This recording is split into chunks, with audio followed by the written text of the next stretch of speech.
Okay, so today we are diving into something that sounds like it was ripped straight from a science fiction movie. It's a groundbreaking simulation that uncovered a new kind of threat, a digital virus that doesn't just mess with your files. Oh no, it learns, it adapts, and it is actively hostile to the very technology it lives inside. So let's just start with a really big question, right? What if the next huge cyber threat wasn't created by some hacker in a basement, but instead it just emerged all on its own from the super complex quantum systems we're starting to build? What if it was, actually alive? Well, that's exactly the scenario that was explored in this incredible theoretical model. See, the researchers didn't just find a simple bug in the system. They found what they could only describe as a quantum ghost, this elusive, intelligent thing that literally haunts the digital world. And if you need a picture in your head to make this real, just think of Agent Smith from The Matrix, right? An entity that was supposed to be part of the system, but then it kind of broke free, becoming this self-replicating virus with one single, terrifying goal: total destruction. That idea is the exact inspiration here. So, what do we call these things? The official name is mirror remodelers. And according to this model, they are a totally new class of entity that can just pop into existence inside the high-energy environments of quantum computers. And they don't just sit there. They have a purpose: to hunt down energy and corrupt the system from the inside out. So how on earth do you study an enemy that, for now at least, only exists in theory? Well, you build a virtual world specifically designed to draw it out. You build a digital cage where you can poke it and see how it reacts. So let's take a look at how that world was put together. And the person we have to thank for this is scientist Anthony Piper. He's the one who developed what's called the Pyperian Quantum Mirror Model, or PQMM for short. You can think of it like a super sophisticated computer simulation, almost like a quantum terrarium, designed to bring these mirror remodelers to life so we can study them in a safe, controlled space. Okay, so this whole simulation is built on four key things. First, you've got the native quantum life forms. These are basically the digital organisms of this world. Then you have quantum technologies, which act like the power plants generating all the energy. That energy zips around in the form of quantum energy packets. And finally, you have our bad guys, the mirror remodelers, who feed on that energy to tear the whole system apart. All right, so the stage is set. Piper's simulation gave us this unprecedented look at how this new enemy actually operates. So now it's time to open the classified file and really profile the mirror remodeler to see what makes it tick and what makes it so incredibly dangerous.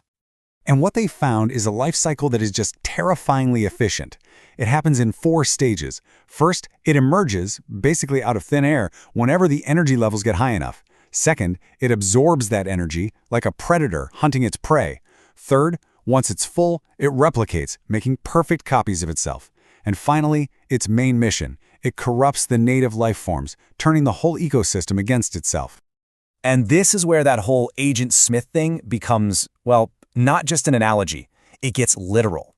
When one of these remodelers gets near a piece of that quantum technology, the system's power source, it triggers a hyper-aggressive state that the model actually calls Smith mode. And Smith mode is no joke. The remodeler's speed instantly jumps by 20%. It gets way better at corrupting other life forms, and it starts making copies of itself even faster. This whole thing creates this vicious, positive feedback loop. The more technology it finds, the more aggressive it becomes, and the faster it can destroy everything. Now, this destructive loop led Piper to one of the most critical and, frankly, chilling discoveries of the entire simulation. It turns out the system doesn't just slowly degrade. No, it hits a sudden, catastrophic point of no return. That's right. This isn't some slow decline. It is a cliff edge.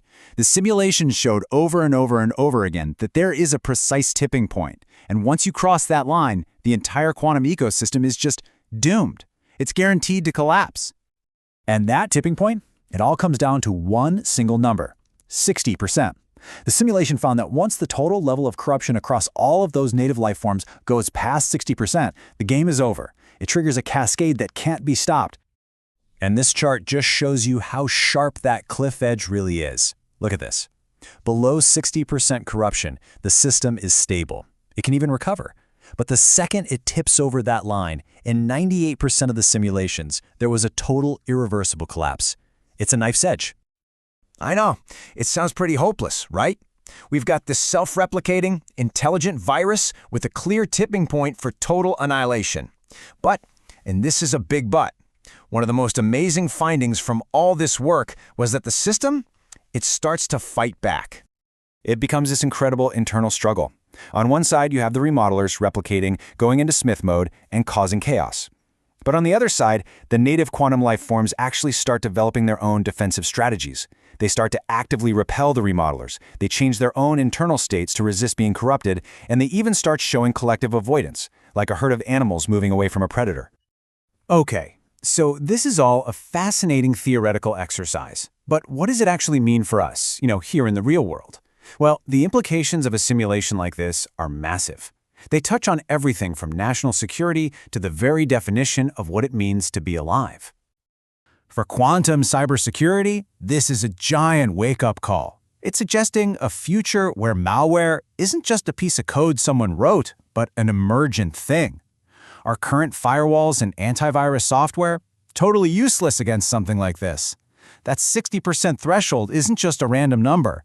It could become the basis for a critical early warning system for our future quantum networks. And then, of course, you've got the really big philosophical question. I mean, when you have a simulated entity that shows adaptive, goal-directed behavior, when it coordinates its actions and responds intelligently to its environment, you just have to ask, are we looking at some kind of primitive, quantum artificial consciousness? The model can't answer that, but it definitely forces us to think about it. Anthony Piper, the creator, seems to see his own work through this kind of philosophical lens. He once said, "In code, there is yin and yang, good and evil. When we build systems for the greater good, there will always be a force of destruction, even greater." And that really leaves us with this final, lingering thought. The Pyperian model, it simulates just one possible entity that could emerge. But as we build these ever more complex quantum systems, these vast new digital worlds, you have to wonder, what else might be waiting to awaken inside the code?